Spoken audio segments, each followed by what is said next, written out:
Salam, hər vaxtınız xeyirli olsun. Səfiyyənin mətbəxinə xoş gəlmisiniz. Bugün sizlərlə mənim də ilk dəfə hazırladığım bütün nöqsanlar və səhvlərimlə toyuq sasikasını necə hazırladığımı bölüşmək istəyirəm. Əgər maraqlıdırsa, keçək hazırlamağa. Nöqsanlı desəm də sasikalarımız möhtəşəm, ləzzətlidir. İndi isə keçək hazırlamağa. Deməli, mən toyuq ətindən istifadə etmişəm. Toyuğun iki hissəsindən, toyuğun sinə ətindən, bu uzunsov formada doğradıqlarım toyuğun sinə ətidir və toyuğun but dibisindən istifadə etmişəm. Baxın, bu tikələr isə but dibi hissəsidir. Deməli, toyuğu sümüyündən, dərisindən tamamilə təmizləyirik. Yəni, artıq lazımsız olan bütün hissələrini çıxardırıq və yaxşıca dondururuq. Deməli, ət çəkən maşının mən sizə dişlərini göstərmək istəyirəm. Baxın, ən xırda olan dişdən istifadə edəcəm. Yəni, bu cür xırda diş hər maşında üstündə olmur. Yəni, ona görə mən bütün bunları nəzərə alaraq sizin üçün, yəni orta dişdən keçirsəniz belə, yəni hansı halda hazırlamağınızı tam ətraflı olaraq izah edəcəm.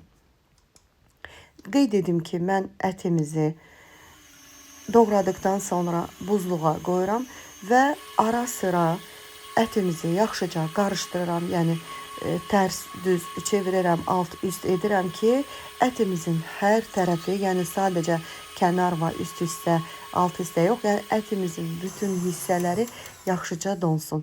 Və gördüyünüz kimi mən ətimizi maşınqadan keçirtdim. İndi isə içərisinə ədviyyatları əlavə edəcəyik. Deməli, mən 1 kilo ətdən istifadə etdim. 300 qram toyuğun sinə ətindən və 700 qram but dibidən istifadə etmişəm. Və indi buna uyğun olaraq ədviyyatlarımızı əlavə edək. Deməli, ədviyyat olaraq duz. 8 qram xorək duzu əlavə edirik. Daha sonra 8 qram nitrit duzu əlavə edirəm.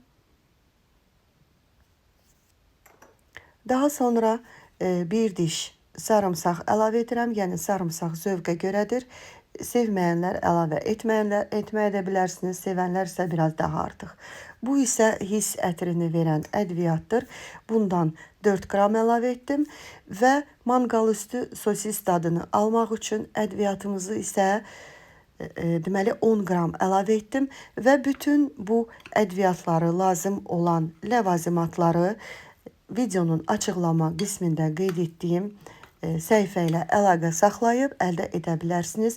Həqiqətən, belə deyim, çox gözəl izah edərək məhsullarını satırlar. Yəni, dəfələrlə müraciət etməyimə baxmayaraq hər dəfə bütün suallarıma tam ətraflı cavab verdilər. Və İndi ətimizi blenderin qabına əlavə edirik. Xanımlar, əgər blenderdan keçirdəcəksə nəyə görə ət çəkəndən çəkirik? Deməli, bunu mütləq edirik ki, ətimizin içində blenderdan istifadə edən xanımlar bilir. Üyütdükdən sonra bəzən iri hissələr qalır. Burada mən üzərinə 100 milli, baxın yaxından da göstərirəm, soyuq su əlavə edirəm. Deməli, içində diri hissələr qalmasın deyə öncə ət çəkən maşından keçirdirik və daha sonra blenderdan yaxşıca üyüdürük. Deməli, məndə blenderin qabının ölçüsü iri olduğuna görə mən 1 kilo ətin hamısını bir dəfəyə əlavə etdim. Ancaq siz kiçik həcmli rondodan istifadə etsəniz, o zaman hissə-hissə əlavə edib hər dəfəsində hardasa 1-2 dəqiqə ərzində qarışdıracaqsınız. Və gördüyünüz kimi bu cür çox tam həll olunmuş qarışım alınır. Baxın, mən sizə göstərirəm. Yəni, çox yapışqan, hətta qaşıqdan belə çox çətinliklə düşür. Və mən indi blenderin bıçağını çıxardıram və sizə ətimizi, baxın, belə lap aydın şəkildə göstərirəm. Və artıq ətimiz tam hazırdır. İndi isə keçək sosislərimizi doldurmağa. Deməli, mən bu cür bir şpritsdən istifadə edirəm. Bunlar isə üzlüklərdə. Mən artıq üzlüyü keçirdiyimə görə sizə göstərirəm. Yəni, bu cür hazır boru formasındadır. Rahatlıqla ucluğa keçirdib hazırlaya bilərsiniz. Və indi içərisinə ətimizi çalışırıq ki, kip olacaq şəkildə dolduraq. Qeyd edim ki, məndə bu şpres professional olmadığına görə istər-istəməz videoda da qeyd etdiyim kimi qüsurlardan, nöqsanlardan biri budur ki, biraz hava boşluqları qalır.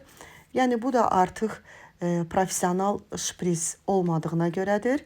Yəni inşallah gələcək videolarımızda əgər belə bir şpris alaramsa mütləq sizlərlə də bölüşüb hardan aldığımı və öz fikirlərimi mütləq söyləyəcəm. Deməli doldurduqdan sonra mənim bir videoda izlədiyimə görə, yəni çox kip olmayacaq şəkildə sosislərimizin belə doldururuq. Ancaq mən öz təcrübəmdən belə qənaətə gəldim ki, əslində o qədər də yəni boş olacaq şəkildə doldurmaq lazım deyildi. Biraz daha baxın görürsünüz, biraz boşluqlar olduğu üçün məndə nəticədə də biraz salafanda qırışlar var. Amma düşünürəm ki, biraz daha kip doldura bilərəm. Burada isə ucluq elə üstündə açmadan çıxartmışam və indi keçək sosislərimizə forma verməyə. Burada mən bu cür buraraq forma vermək istədim. Əgər təbii bağırsaqdan istifadə olunsa, o zaman bunlar formanı saxlayırlar. Ancaq bu cür mənim kimi alınma bu cür üzlüklərdən istifadə etsəniz, xanımlar, siz də görəcəksiniz ki, buruqlar zaman keçdikcə açılır və mən bunun bişərkən ağızları açılmasın deyə mən bunların hamısını bu cür forma verib burduqdan sonra təkrar hamısını iplə bağlamaq qərarına gəldim. Və gördüyünüz kimi mən boş doldurduğuma görə burada əlimlə sıxaraq kipləşdirirəm ki, yəni sosislərimiz biraz daha sıx olsun. Ancaq yenə videodakı izaha görə ehtiyat edərək çox sıx etməmişəm. Ancaq növbəti dəfə hazırlayarkən mən boruları çox tam sıx olacaq şəkildə doğrayıb və bu cür burmadan sadəcə baxın burada necə iplə göstərirəmsə sapla bağlamaq, növbəti dəfə hazırlayarkən mütləq bu cür üsuldan istifadə edəcəm. Və mən bu qayda ilə bütün sosislərimizi bağlayıram. Siz isə mənim bu işləri gördüyüm müddətdə əgər videolarımı bəyənirsinizsə, mənə dəstək olmaq üçün videonu like etməyi və şərhlərdə fikirlərinizi yazmağı unutmayın. Bu sizin üçün asan, mənim üçün isə çox dəyərlidir. Dəstək olan hər kəsə öncədən təşəkkür edirəm. Burada mən içəridə olan hava boşluğunu göstərmək istəyirəm. Yəni kalbasa üzlüyündə biz iynə ilə deşərək o havanı çıxardırıqsa, ancaq sosisləri hazırlayarkən qəti surətdə bu üzlükləri deşmirik ki, partlama halları olmasın. Və mən burada sosislərimizin sayını sayıram ki, 1 kiloda neçə ədəd sosis alındı.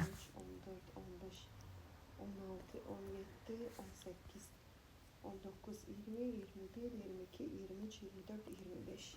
Və nəticədə 25 ədəd çox ləzzətli sosislərimiz alınıb və mən indi sosisləri bir qaba qoyuram və 3 saatlıq minimum, ən ideal variantda isə axşamdan səhərə qədər soyuducuya göndəririk. Burada mən çalışıram ki, sosisləri qaba elə yerləşdirim ki, əlavə qatlar əmələ gəlməsin. Və artıq hardasa məndə 3 saatdan çox, yəni 4 saata yaxın bir vaxt keçib və mən sosisləri sobanın sitkasının üzərinə göstərdiyim formada düzürəm, yerləşdirirəm.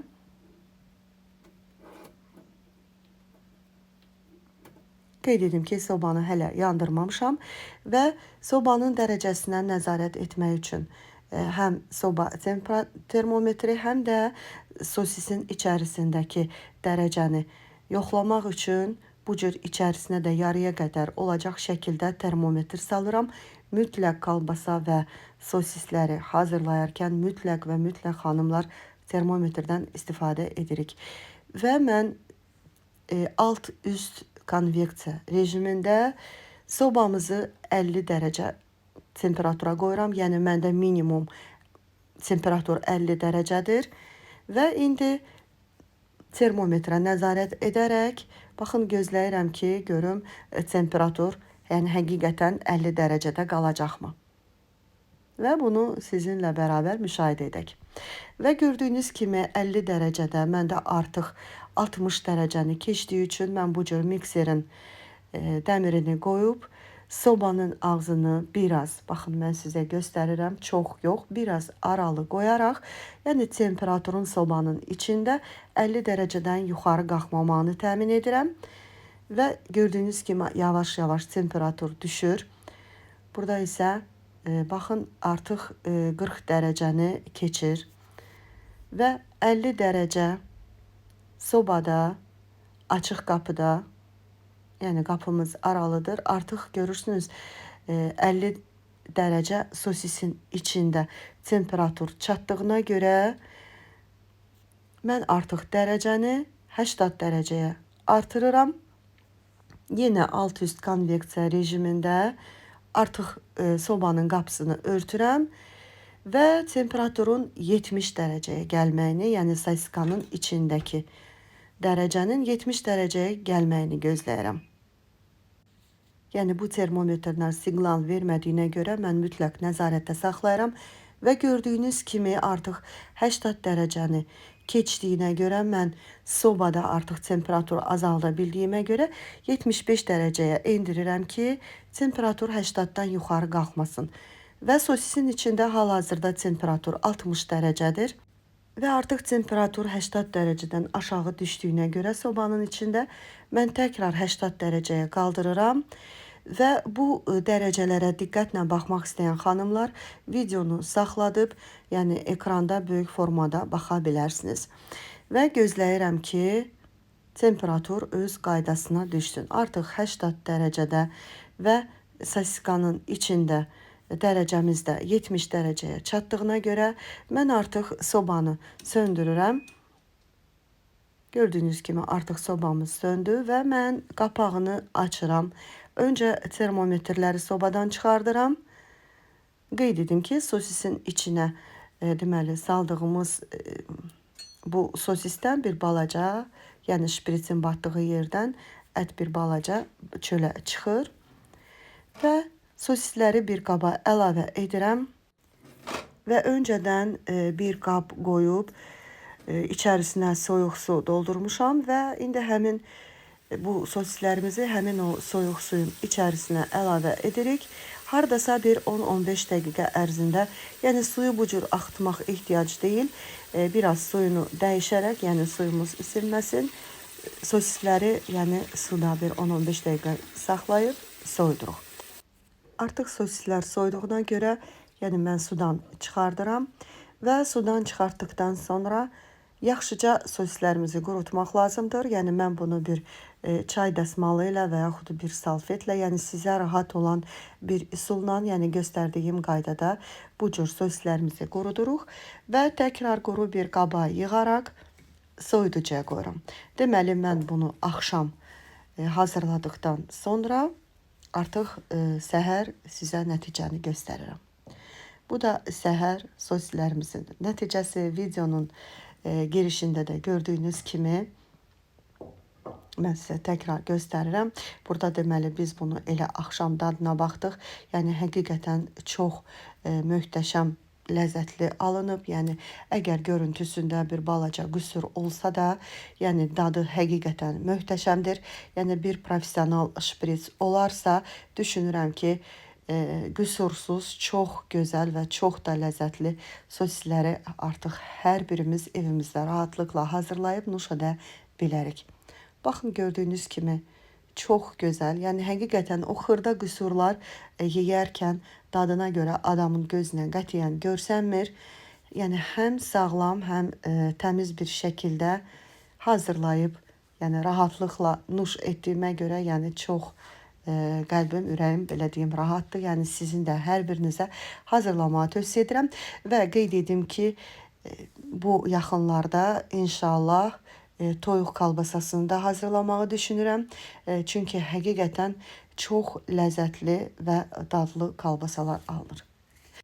Və artıq bir videonun da sonuna gəldik. Sağollaşmaq vaxtıdır. Sağ olun, Allah'a emanet olun. Gələn videolarımda görüşənədək.